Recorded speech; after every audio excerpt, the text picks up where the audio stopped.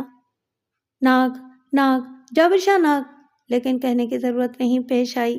سانپ اب سیڑھیاں چڑھ رہا تھا، بہت ہی لمبا، چمکیلا اور خوفناک سانپ تھا، اور اندازہ یہ ہو رہا تھا کہ ایک لمحے کے اندر وہ سیڑھیاں چڑھ کر ان پر حملہ آور ہو جائے گا۔ نادر شاہ نے ایک بار پھر جابر شاہ کو دھکا دیا اور جابر شاہ گرتے گرتے بچا۔ اس نے دیوار کا سہارا لے کر خود کو گرنے سے روکا اور اس کے بعد جو دونوں بھاگے ہیں تو واپس آ کر کمرے ہی میں دم لیا۔ کمرے کا دروازہ بھی اس پھرتی سے بند کیا کہ اگر کوئی اور وقت ہوتا تو شاید وہ اس برق رفتاری سے دروازہ بند نہ کر پاتے۔ دونوں کے منہ سے عجیب و غریب آوازیں نکل رہی تھیں اور وہ خوفزدہ نگاہوں سے بند دروازے کو دیکھ رہے تھے جیسے سانپ دروازہ کھول کر اندر آ جائے گا۔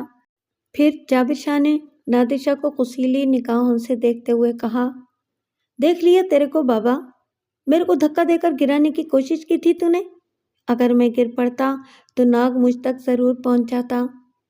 نادر شاہ نے کوئی جواب نہیں دیا، اس کا سانس بری طرح پھول رہا تھا۔ پھر اس نے کہا، مگر یہ ناگ آ کہاں سے گیا؟ بابا پھڑ میں جائے اس کا آنا نہ آنا، پر تو نے مجھے دھکا کیوں دیا؟ یار دھکا نہیں دیا تھا، بس میں یہ کہہ رہا تھا کہ یہاں سے بھاگو، جلدی سے بھاگو یہاں سے، دنیا اپنی اپنی دیکھتی ہے۔ ارے باپ، یہ ناگ تھا، یہ کیا تھا؟ ارے رے! دونوں کے بدن پسینے میں ڈوب گئے تھے۔ پھر اچانک جابر شاہ نے کہا، یار مگر یہ ناگ آیا کہاں سے؟ اور یہ ہمیں روک کیوں رہا تھا؟ شاہ صرف تو آرام سے نیچے چلا گیا تھا، اس وقت تو یہ ناگ نہیں آیا تھا۔ بابا چھوڑو اس بات کو، یہ بابا سائیں جو ہے نا ہمارے کو مروا کر دم لے گا۔ وہ تو نکل گیا، پر میں تم کو ایک بات بولوں، بتانا نہیں بابا سائیں کو، بس یہ کہنا کہ ہم لوگ کوششیں کر رہے ہیں، جان سولی پر لٹکا دی ہے ہماری۔ دونوں بری طرح بدحواس ہو گئے تھے۔ شاہجہانی ایک پراسرار عورت تھی، بڑی عجیب زندگی گزاری تھی اس نے۔ پتہ نہیں کس عمر میں وہ خوش مزاج تھی بھی یا نہیں، لیکن اس کے بچوں نے ہوش سنبھال کر اسے ہمیشہ ایک نام مہربان روپ میں دیکھا تھا۔ رات آدھی سے زیادہ بیت چکی تھی، لیکن وہ کھڑکی کے پاس کھڑی پرانی حویلی کی جانب دیکھ رہی تھی۔ اس کی آنکھوں میں قہر و غضب کی بجلیاں کوند رہی تھیں اور وہ خونخوار محسوس ہو رہی تھی، مگر اس کے منہ سے ایک مدھم سی آواز نکلی، غلط ہو رہا ہے، سب کچھ غلط ہو رہا ہے۔ یہ کہانی تو ختم ہو گئی تھی، لیکن اب یہ کیسے جاگ گئے؟ یہ سب کچھ نہیں ہو سکتا۔ میں نے جو کچھ کھو دیا ہے وہ میں نہیں پا سکتی، اور جس مقصد کے لیے میں نے یہ سب کھویا تھا اس کا حصول میری زندگی کا سب سے اہم مسئلہ ہے۔ نہیں، تمہیں جانا ہوگا۔ میں نے ایک بار تمہیں دنیا سے رخصت کر دیا تھا، تمہیں واپس جانا ہوگا۔ اے لڑکی، تو شاہجہانی کو شکست دینا چاہتی ہے؟ کبھی مانی ہے میں نے شکست؟ اوہ اوہ! پھر اس کے حلق سے کھرراہٹیں نکلنے لگیں۔ اس نے شاہ زیب کو دیکھا تھا جو کھوئے کھوئے سے انداز میں قدم اٹھاتا ہوا آگے بڑھ رہا تھا، اور پھر اس نے چاندی کی طرح چمکتی گجریا کو بھی دیکھا تھا جو شاہ زیب کے پاس پہنچ گئی تھی۔ پھر گجریا نے شاہ زیب کا ہاتھ پکڑا اور اسے لے کر ایک طرف چل پڑی۔ شاہجہانی کی مٹھیاں بھیج گئیں، آنکھیں خون اگلنے لگیں، اس کا پورا بدن تھر تھر کانپ رہا تھا۔ وہ وحشت کے عالم میں کھڑکی کے پاس کھڑی ہوئی تھی اور اس کے حلق سے کھرراہٹیں نکل رہی تھیں۔ نہیں نہیں نہیں! اور جب گجریا شاہ زیب کو لے کر پرانی حویلی کے عقبی حصے میں گم ہو گئی تو وہ واپس پلٹی، گھٹنوں کے بل زمین پر بیٹھی، پھر زمین پر اوندھی لیٹ گئی اور بلک بلک کر رونے لگی۔ رات نہ جانے کیسے گزری۔ صبح جب وہ جاگی تو اس کا چہرہ انگارے کی طرح دہک رہا تھا۔ واش روم میں جا کر نہ جانے کتنی دیر تک وہ ٹھنڈے پانی کے نیچے کھڑی رہی۔ اس کے بعد لباس وغیرہ تبدیل کر کے باہر آئی۔ باہر آ کر وہ اپنے کمرے میں بیٹھ گئی۔ بہت دیر گزر گئی تو ایک ملازمہ اس کے پاس آئی۔ مالکن سائیں، ناشتے کی میز پر آپ کا انتظار ہو رہا ہے۔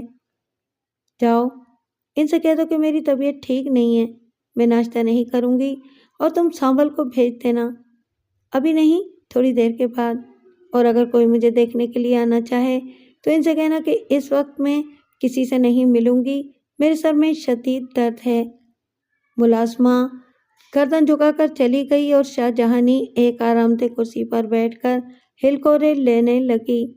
باہر جا کر ملازمہ نے اس کی بات دہرا دی تھی، شاہ جہانی جو کچھ کہہ دے اس کی خلاف ورزی اس سے برداشت نہیں ہوتی تھی۔ چنانچہ کوئی شاہ جہانی کی خیریت معلوم کرنے کے لیے نہیں آیا، البتہ ٹیڑھی میڑھی شکل کا ایک کبڑا دروازے پر پہنچ گیا اور اس نے منمناتی ہوئی آواز میں شاہ جہانی سے اندر آنے کی اجازت طلب کی۔ شاہ جہانی نے اسے اندر آنے کے لیے اجازت دے دی تو وہ اندر داخل ہو گیا۔ سانبھل، تجھے ایک کام کرنا ہے، میرے قریب آ۔ موت کیوں آ رہی ہے تجھے؟ کیا میں ناگن ہوں جو ڈس لوں گی؟ نہیں نہیں، مالکن سائیں، حکم حکم۔ سانبھل آگے بڑھ کر اس کے قریب پہنچ گیا۔ شاہ جہانی آہستہ آہستہ اس سے کچھ سمجھانے لگی، پھر بولی، کتنی دیر میں یہ کام کر دے گا تو؟ مالکن سائیں، جانا پڑے گا، تھوڑا ٹائم لگ جائے گا، شام سے پہلے واپس آ جانا۔ جی مالکن سائیں، اتنا ٹائم بھی نہیں لگے گا۔ ٹھیک ہے، لیکن کام ہونا چاہیے، اس کی آپ فکر ہی نہ کرو مالکن سائیں۔ سانبھل نے کبھی کوئی غلط چیز آپ کو دی ہے؟ شاہ جہانی خاموش ہو گئی۔ آج سارا دن وہ کسی سے نہیں ملی تھی، البتہ شام کو اس نے ایک بہت ہی خوبصورت لباس پہنا اور اس کے بعد اپنے کمرے میں ٹہلنے لگی۔ زیادہ وقت نہیں گزرا تھا کہ سانبھل آ گیا۔ اس نے ایک چھوٹی سی شیشی شاہجہانی کے حوالے کرتے ہوئے کہا، تازہ نکال کر لایا ہوں الکن سائیں، ایک بڑا خطرناک سانپ پکڑا تھا میں نے، بس یہ چند ہی قطرے نکل سکے اس میں سے۔ ٹھیک ہے، کوئی بات نہیں۔ اس نے وہ ننھی سی شیشی لے کر اپنے لباس میں چھپا لی۔ اب اس کا موڈ بہت خوشگوار نظر آ رہا تھا۔ وہ تھوڑی دیر کے بعد کمرے سے باہر نکل آئی اور ٹہلنے والے انداز میں باغ میں پہنچ گئی۔ یہاں شاہدہ، شاہ زیب اور اختر جمال چہل قدمی کر رہے تھے۔ شاہدہ کی ماں بھی اس کے ساتھ تھی۔ شاہجہانی کو دیکھ کر سب کے سب رک گئے۔ شاہدہ نے کہا، دادی سائیں بہت کم اپنے کمرے سے باہر نکلتی ہیں۔ شاہجہانی خلاف معمول اچھے موڈ میں ان کے پاس پہنچ گئی۔ تم لوگ جب اکیلے اکیلے سارے کام کر لیتے ہو تو مجھے احساس ہوتا ہے کہ میں تم لوگوں سے کتنی دور ہو گئی ہوں۔ نہیں دادی سائیں، آپ ہم سے کہاں دور ہوئی ہیں، ہم تو آپ کے مزاج کے مطابق کام کرتے ہیں، شاہدہ نے کہا۔ کیسی ہے ریتو، کیسی گزر رہی ہے سسرال میں؟ دادی سائیں، آپ کی دعائیں ہمیشہ میرے ساتھ رہی ہیں اور وہی دعائیں کام آ رہی ہیں۔ سب لوگ بہت اچھے ہیں۔ ہاں، اور تم لڑکے، تم تو ایسا لگتا ہے جیسے تم نے مجھے تسلیم ہی نہیں کیا، شاہجہانی نے شاہ زیب کی طرف رخ کر کے کہا۔ شاہ زیب چونک پڑا۔ نہیں دادی سائیں، دادی سائیں، اختر جمال جلدی سے بولا۔ نہیں دادی سائیں، ایسی بات نہیں ہے، میں دوسری بار یہاں آیا ہوں، ابھی میری کسی سے واقفیت نہیں ہے۔ دل چاہتا ہے تم سے بہت سی باتیں کی جائیں۔ میں حاضر ہوں دادی سائیں۔ ایسے نہیں، رات کے کھانے کے بعد تھوڑی دیر کے لیے میرے کمرے میں آنا، تم سے باتیں ہوں گی، شاہجہانی نے صاف لہجے میں کہا، اور شاہ زیب چونک کر اختر جمال اور شاہدہ کو دیکھنے لگا۔ ہاں ہاں شاہ زیب، دادی سائیں بہت اچھی ہیں، تم ضرور چلے جانا۔ کھانے کے بعد شاہ زیب نے اختر جمال سے کہا، مجھے خصوصی طور پر بلایا گیا ہے۔ ہاں تم جاؤ، کوئی بات نہیں ہے، آرام کرو، اختر جمال نے کہا۔ شاہ زیب جب اپنے کمرے میں چلا گیا تو اختر جمال دھواں لہجے میں بولا، شاہدہ بڑی سنگین صورتحال ہے، کیا کیا جائے؟ میں خود پریشان ہوں، میرے دل میں ایک خوف ہے شاہدہ، کہیں دادی سائیں شاہ زیب کو کوئی نقصان نہ پہنچا دیں۔ شاہدہ خشک ہونٹوں پر زبان پھیرنے لگی اور پھر بولی، ان کی حکم عدولی بھی خطرناک ہو سکتی ہے، کیا ہم شاہ زیب کو ہوشیار کر دیں؟ شاہدہ نے کوئی جواب نہیں دیا، لیکن جو کچھ ہوا وہ ان لوگوں کی بھی توقع کے خلاف تھا۔ شاہ زیب ان کو بتائے بغیر شاہجہانی کے کمرے میں چلا گیا تھا۔ اس نے دروازے پر دستک دی تو اندر سے آواز آئی، آ جاؤ، میں تمہارا انتظار کر رہی ہوں۔ شاہجہانی کی آواز ابھری اور شاہ زیب اندر داخل ہو گیا۔ شاہجہانی اپنی کرسی پر بیٹھی مسکرا رہی تھی۔ اس کے برابر انتہائی خوبصورت چاندی کے گلاس اور چاندی کا ایک جگ رکھا ہوا تھا۔ اس جگ میں ایک بہت ہی خوش رنگ مشروب بھرا ہوا تھا۔ آؤ، شاہ زیب بتایا گیا ہے تمہارا نام میرے کو۔ جی دادی سائیں، شاہ زیب نے کہا۔ شاہجہانی نے عجیب سے انداز میں اسے دیکھ پھر آہستہ سے بولی، دادی سائیں؟ ہاں دادی سائیں۔ باپ کہاں ہے تمہارا؟ باپ؟ ہاں بھائی، کیا نام تھا تمہارے باپ کا؟ دادی سائیں، اورنگزیب، میری ماں نے مجھے یہی بتایا تھا۔ اورنگزیب؟ شاہجہانی کے حلق سے بے شمار قرراہٹیں نکل گئیں۔ پھر اس نے کہا، کدھر گیا تمہارا باپ؟ دادی سائیں، ان کا انتقال ہو گیا۔ کدھر کے رہنے والے ہو تم لوگ؟ مجھے نہیں معلوم دادی سائیں۔ کیا مطلب؟ بس دادی سائیں، میں نے اپنی ماں کی آغوش میں آنکھ کھولی، اسے ہی دیکھا، میں نے باپ کو کبھی نہیں دیکھا۔ جھومر ہے نا تمہارا نام؟ جی؟ شاہ زیب حیرت سے بولا، جھومر؟ ارے میں پتہ نہیں کہاں بھٹک جاتی ہوں۔ ماں کہاں ہے تمہاری؟ کھو گئی ہے دادی سائیں، کھو گئی ہے۔ کہاں کھو گئی ہے؟ مجھے نہیں معلوم دادی سائیں، بس ماں کی تلاش میری زندگی کا مقصد ہے۔ کچھ بے سکون نظر آتے ہو، ایک منٹ، شاہجہانی نے کہا اور سامنے رکھے ہوئے دونوں گلاسوں میں جگ کا مشروب انڈیل لیا۔ لو، شاہجہانی نے ہاتھ آگے بڑھایا۔ اسی وقت پیچھے سے کوئی چیز زوردار آواز کے ساتھ نیچے گری اور شاہجہانی کا ہاتھ بہک گیا۔ گلاس اس کے ہاتھ سے چھوٹ کر نیچے گر گیا اور مشروب قالین پر بہنے لگا۔ شاہجہانی نے خوفناک انداز میں پلٹ کر پیچھے دیکھا اور ایک دم اس کے انداز میں ایک وحشتناک کیفیت پیدا ہو گئی۔ حویلی کی طرف سے کھلنے والی کھڑکی کے اوپر کالے رنگ کا ناگ پھن کاڑے لہرا رہا تھا۔ کھڑکی کے پاس ایک چھوٹا سا کارنس تھا جس پر انتہائی خوبصورت بہت ہی نازک بلوری گلدان سجا ہوا تھا۔ ناگ نے وہ گلدان گرا دیا تھا اور اس کی آواز سے جو لرزش ہوئی تھی اسی کی وجہ سے شاہجہانی کے ہاتھ سے گلاس نیچے گر پڑا۔ شاہزیب بے اختیار کھڑا ہو گیا۔ شاہجہانی کے حلق سے دہشتناک چیخیں نکلیں۔ وہ ایک الماری کی جانب پلٹی اور اس نے الماری کھول کر اس میں سے ایک پستول نکال لیا۔ شاہزیب حیران نگاہوں سے اس پستول کو دیکھ رہا تھا۔ شاہجہانی نے دانت کچکچا کر کھڑکی کا نشانہ لیا اور ناگ پر کئی فائر کر ڈالے۔ ناگ نے الٹی کلا بازی کھائی اور نیچے گر پڑا۔ شاہجہانی دوڑتی ہوئی کھڑکی تک آ گئی۔ پھر اس نے شاید ناگ ہی کے نشانے لے لیے تھے۔ اس وقت اس کے پستول پر سائلنسر نہیں لگا ہوا تھا، اس لیے دھائیں دھائیں کی بہت سی آوازیں ابھریں اور ساتھ ہی شاہدہ اختر جمال، جہانگیر شاہ اور کئی افراد اندر گھس آئے۔ شاہجہانی کا چہرہ بری طرح بگڑا ہوا تھا۔ اس کے ہاتھ میں پستول تھا جو خالی ہو چکا تھا۔ اگر پستول خالی نہ ہوتا تو شاید وہ شاہزیب پر فائرنگ کر ڈالتی۔ فائرنگ کی آواز سن کر یہ سارے کے سارے اندر آئے تھے۔ جہانگیر شاہ شاہجہانی کے پاس پہنچ گیا۔ کیا ہوا اماں سائیں؟ کیا ہوا؟ کون تھا؟ تم سب اندھے ہو گئے ہو؟ حویلی میں ناگ دندناتے پھر رہے ہیں اور تمہیں کچھ نہیں معلوم؟ وہ شاید ناگن تھی جو کھڑکی پر چڑھ آئی تھی۔ نکل گئی کم بخت۔ لیکن کب تک؟ چلو دفع ہو جاؤ تم سب لوگ۔ کیا کر رہے ہو میرے کمرے میں؟ جاؤ، کوئی بھی مجھے یہاں نظر نہ آئے۔ شاہجہانی نے پستول ڈریسنگ ٹیبل پر دے مارا۔ پستول شیشے پر پڑا اور شیشہ چھناکے کے ساتھ ٹوٹ گیا۔ ایک عجیب سی وحشتناک فضا پیدا ہو گئی۔ جہانگیر شاہ نے آہستہ سے کہا، آؤ سب لوگ باہر آ جاؤ۔ نکلو، میں کہتی ہوں نکلو یہاں سے۔ شاہجہانی آگے بڑھی اور اس نے پستول اٹھا لیا۔ پھر الماری کے پاس جا کر اس میں سے کارٹریج نکالا اور پستول میں لگا کر واپس پلٹی، لیکن اتنی دیر میں سب لوگ کمرے سے باہر نکل چکے تھے۔ واجد علی شاہ نے اختر جمال کو فون کیا۔ ہاں اختر، وہاں کی باتیں سناؤ۔ ابھی تک سب ٹھیک ہے بھائی جان، کوئی بہت ہی اہم واقعہ پیش نہیں آیا۔ شاہزیب بھی ٹھیک ہے، ویسے یہاں ایک عجیب و غریب کردار موجود ہے۔ شاہجہانی بیگم، واجد علی شاہ نے جواب دیا۔ جی، ایک بات بتاؤ، کسی طرح تاجور کا پتہ چل سکتا ہے؟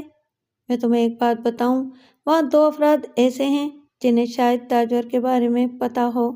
ایک شاہجہانی بیگم، دوسرا تیمور شاہ۔ سائیں جاکر شاہ سیدھا سادہ شریف آدمی ہے۔ جی، آپ بتائیے کیا کیا جائے؟ بس صرف اتنا کرو کہ تم بھرپور طریقے سے شاہزیب پر نگاہ رکھو۔ شاہجہانی اور تیمور شاہ پر خصوصی نگاہ رکھو۔ ان لوگوں کا کوئی وار کارگر نہیں ہونا چاہیے۔ میرا خیال ہے کہ شاہزیب کو اس کی اصلیت سے واقف ہونا چاہیے۔ خیر، ابھی کوئی عمل نہ کرو سوائے اس کے کہ شاہزیب پر بھرپور نگاہ رکھو۔ یہ دیکھو کہ حویلی کے لوگ اس کے بارے میں کیا کرتے ہیں اور کیا سوچتے ہیں۔ جی بھائی جان۔ واجد علی شاہ اپنی فطرت سے مجبور تھا۔ رشتے ناطے کی خیر بات الگ تھی، لیکن وہ شاہزیب اور تاجور کے لیے کچھ کرنا چاہتا تھا۔ گلنور کو سمجھا بجھا کر وہ کراچی پہنچا اور سب سے پہلے مرزا امجد بیگ سے ملا۔ جی مرزا صاحب، آپ کو بھی شاہزیب کے بارے میں معلومات حاصل کرنے کی خواہش ہوگی۔ میں اس کے لیے پریشان ہوں۔ بے شک آپ سب لوگ اس کا تحفظ کر رہے ہیں، لیکن معاف کیجیے گا، گوٹوں کی سیاست بالکل الگ ہوتی ہے اور ان کے اختیارات بھی بے پناہ ہوتے ہیں۔ شاہزیب کو کوئی نقصان نہ پہنچ جائے۔ آپ سے مشورہ کرنا چاہتا ہوں مرزا صاحب۔ اب اس بات میں تو کوئی شک نہیں ہے کہ شاہزیب وہی ہے جس کے بارے میں ہم سوچ رہے ہیں۔ ایک مشورہ دوں میں آپ کو؟ شاہزیب کو اب اس کی حقیقت سے واقف ہونا چاہیے تاکہ وہ خود بھی اپنے تحفظ کا بندوبست کر لے۔ ٹھیک ہے، میں تھوڑی سی معلومات اور چاہتا ہوں آپ سے۔ جی کہیے۔ مجھے آپ پر مکمل اعتماد ہے، بات صرف یہ ہے کہ ہماری ذمہ داریاں بھی عجیب ہوتی ہیں۔ بہت عرصے پہلے کی بات ہے، میں آپ کو بتائے دیتا ہوں۔ میرے ایک موکل اورنگزیب شاہ نے مجھ سے ملاقات کی اور اپنے تمام تر جائیداد کے کاغذات میرے سپرد کرتے ہوئے کہا کہ ان کا ایک بیٹا اور بیوی ہے، یہ جائیداد ان کے بیٹے کا حق ہے۔ ویسے کوئی اہم بات نہیں ہے، لیکن ہو سکتا ہے ان کی زندگی کا کوئی خطرہ درپیش ہو جائے، میں اسے محفوظ رکھوں۔ انہوں نے کہا کہ ان کی بیوی جس کا نام تاجور ہے خود ہی کبھی مجھ سے رابطہ قائم کرے گی۔ اس وقت میں اپنی تمام ذہانت اور دیانتداری سے کام لے کر ان کاغذات کے مطابق وہ تمام جائیداد اور دولت ان کے بیٹے شاہزیب کے حوالے کر دوں۔ اس کے ساتھ ہی انہوں نے اپنے خاندانی پس منظر کے بارے میں بھی بتایا تھا۔ انہوں نے اپنے والد کا بھی تذکرہ کیا تھا، جن کی موت ان کے خیال کے مطابق کچھ مشکوک تھی۔ ساتھ ہی انہوں نے ہمایوں شاہ کی تصویر بھی فراہم کی تھی۔ شاہزیب اسی تصویر کا ہم شکل ہے۔ اگر یہ وہی لڑکا ہے تو اس کا ثابت کرنا کافی مشکل ہوگا۔ ہاں، اگر تاجور مل جائے تو ہمارے کام میں آسانی ہو جائے گی۔ اور یہ جائیداد کتنی ہوگی؟ اس وقت تو اربوں روپے مالیت کی ہے۔ میں جانتا ہوں اس جائیداد کو کس نے اپنے قبضے میں لیا ہوا ہے۔ بہرحال میں اختر جمال سے بات کرتا ہوں کہ وہ کوئی مناسب موقع دیکھ کر شاہزیب کو اس کی اصلیت سے واقف کر دے۔ مرزا مجاہد بیگ نے اس بات پر آمادگی کا اظہار کیا تھا۔ بہت کچھ بدل گیا تھا، پوری طرح ہوش مند تھا، تعلیمی ریکارڈ بہترین تھا، لیکن اب سوچتا تھا کہ کیا کرے گا؟ کیا ماں جی کبھی نہیں ملیں گی؟ یہ تو کوئی بات نہیں ہوئی۔ تنہا زندگی کیسے گزرے گی؟ کیا اب ماں جی کا خیال چھوڑ دوں؟ نہیں۔ راجہ بابو؟ ایک سرگوشی کانوں میں ابھری اور وہ چونک پڑی۔ کوئی نہیں تھا، وہ اپنے کمرے میں تنہا تھا۔ رات کے 2 بج رہے تھے۔ رات تک رہی ہوں راجہ بابو، حویلی آ جاؤ۔ سرگوشی پھر سنائی دی اور وہ اٹھ کر بیٹھ گیا۔ یہ سب کیا ہے؟ کون ہے گجریا؟ دل پہ اختیار ہو گیا، باہر نکلا اور حویلی کی طرف چل پڑا۔ بے خودی کا سا عالم تھا۔ حویلی کے دروازے پر پہنچا تو تالا کھلا ہوا تھا۔